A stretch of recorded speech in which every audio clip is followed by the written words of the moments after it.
keperawatan. Perkenalkan, saya Wahyuni SSI, mahasiswa PPG dalam jabatan Batch 2 Kementerian Agama tahun 2023.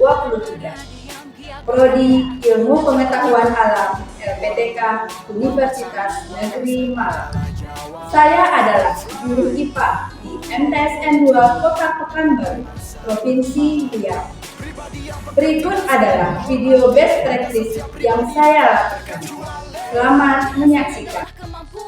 Video cerita baik atau best practice pelaksanaan PPL 1 ini menggunakan metode STAR.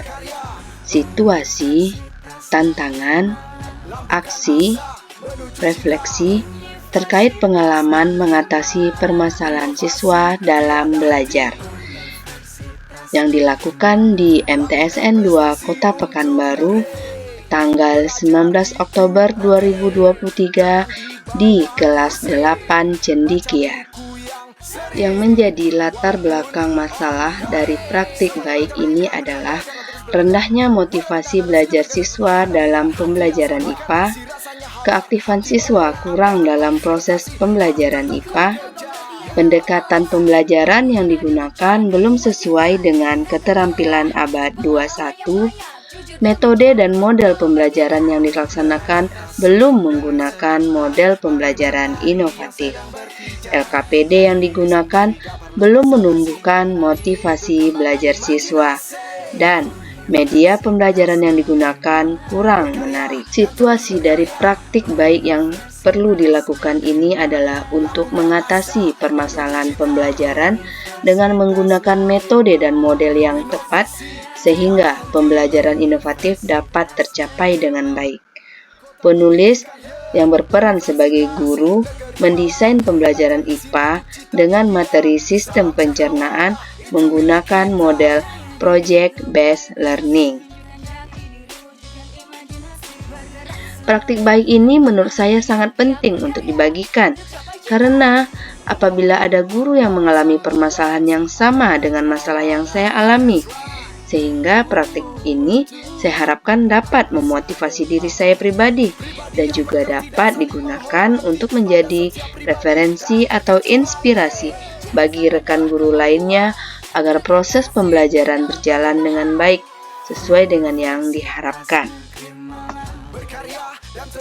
Tujuan pembelajaran praktik baik ini adalah untuk meningkatkan keaktifan peserta didik dalam pembelajaran IPA melalui pembelajaran inovatif dengan model project-based learning dengan materi sistem pencernaan di kelas 8 Cendekia MTSN 2 Kota Pekanbaru. Nah, untuk melakukan best practice ini tentunya ada tantangan yang saya hadapi, yaitu pemilihan model pembelajaran harus benar-benar diperhatikan agar dapat memotivasi siswa untuk berpartisipasi aktif dalam pembelajaran. Kemudian yang kedua, pemilihan media pembelajaran yang harus variatif, sehingga siswa dapat merasa tertarik dan antusias dalam mengikuti proses pembelajaran. Untuk itu, saya memilih project-based learning sebagai metode pembelajaran saya pada praktik baik ini. Setelah memasuki project-based learning, ternyata ada lagi beberapa tantangan yang saya hadapi, yaitu waktu yang terbatas untuk menyelesaikan seluruh sintaks karena di dalam PJBL ini ada 6 sintaks yang harus dilalui. Kemudian, kemampuan guru untuk menyiapkan kuota peserta didik, karena pada praktik baik ini saya membuat produk berupa poster sistem pencernaan yang dilakukan di Canva yang menggunakan handphone dan jaringan internet juga. Nah, di daerah saya jaringan internet itu kadang stabil dan kadang tidak, sehingga merupakan tantangan yang sangat besar bagi saya. Kemudian, keadaan peserta didik saya itu belum sangat percaya diri, sangat malu. Ini tampak dari ketika mereka tampil di depan itu malu untuk hadap ke depan atau hadap ke teman-temannya. Selain itu, banyak lagi tantangan yang saya hadapi seperti mewawancarai para pakar, yaitu dosen, kepala madrasah, fasilitator daerah, teman sejawat, wali murid, dan peserta didik. Aksi. Dalam aksi ini, saya memilih model pembelajarannya adalah project based learning, memilih metodenya adalah kerja kelompok, media pembelajarannya berbasis TPEC, yaitu menggunakan PowerPoint untuk menyaksikan video dan quizzes untuk evaluasi, dan LKPD yang menarik. Dari langkah-langkah PJBL pertama adalah penentuan proyek.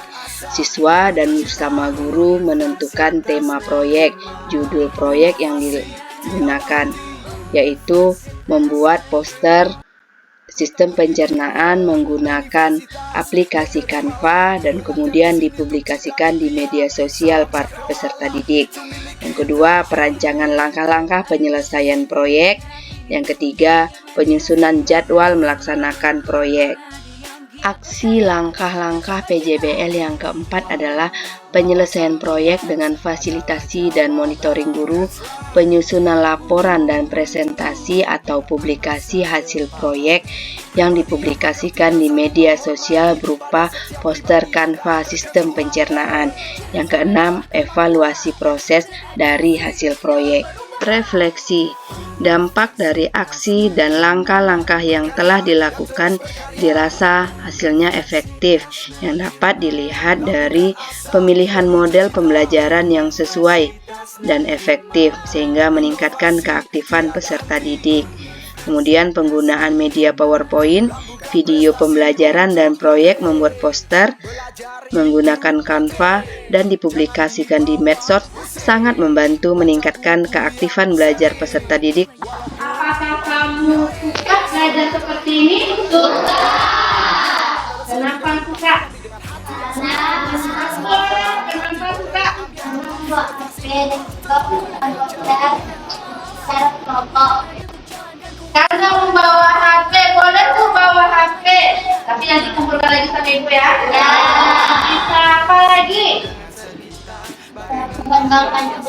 Mengembangkan ide-ide.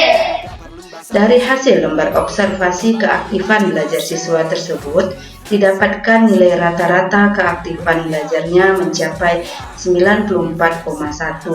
Ini menunjukkan sudah hampir seluruh anak yang aktif dalam pembelajaran sistem pencernaan manusia berbasis proyek ini. Kemudian penggunaan media PowerPoint, video pembelajaran dan proyek membuat poster menggunakan Canva dan dipublikasikan di medsos sangat membantu meningkatkan keaktifan belajar peserta didik terhadap materi pembelajaran. Terlihat dari antusiasnya mereka dalam mengikuti pembelajaran di kelas dan dibuktikan dengan lembar observasi yang menunjukkan jumlah siswa yang berpartisipasi di awal, yakni 5 dari 32 peserta didik menjadi kurang lebih 25 peserta didik dari keseluruhan jumlah peserta didik dalam kelas. Harapan saya dalam video best practice ini adalah guru tetap kreatif dan inovatif dalam memilih metode, media, dan model pembelajaran untuk menciptakan kegiatan belajar mengajar yang sesuai dengan harapan. Inovasi tiada henti.